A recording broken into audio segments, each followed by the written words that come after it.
একটা দারুণ ব্যাপার বলি। অনেক অনেক দিন পর আমি কোথাও একটা ঘুরতে যাচ্ছি। এবার কোথায় ঘুরতে যাচ্ছি সেটা নয়, একটু সাসপেন্স থাক, সেটা পরে তোমার সাথে শেয়ার করব। কিন্তু ঘুরতে যাওয়ার আনন্দে যে টুকটাক শপিংগুলো শুরু করেছি সেগুলো তো শেয়ার করাই যায়।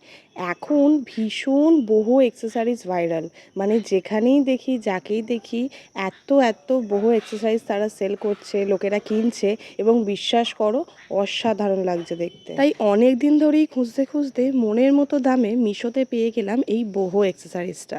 তোমরা সবাই জানো যে এই হেয়ার এক্সারসাইজটা ভীষণ ভাইরাল। এটা চুলে তোমরা বিনুনির সাথে বা কোনো পনিটেল করে বা তোমরা খোপাতেও এটা লাগালে ভীষণ সুন্দর দেখতে লাগবে। আর লাক বাই চান্স এরকম একটা ড্রেসও আমি ক্যারি করছি ঘোরার জায়গায়, তাই ভাবলাম এটা কিনে নিই। এটা মাত্র 120 টাকা পড়েছে এবং দারুণ লাগছে, এবং সামনে থেকেও এর কোয়ালিটিটা না জাস্ট ফাটাফাটি। তোমরাও যদি এটা কিনতে চাও তাহলে কমেন্ট করো, আমি লিঙ্ক দিয়ে দেবো। তো চলো টাটা, নেক্সট আরেকটা ব্লগে তোমাদের সাথে দেখা হচ্ছে।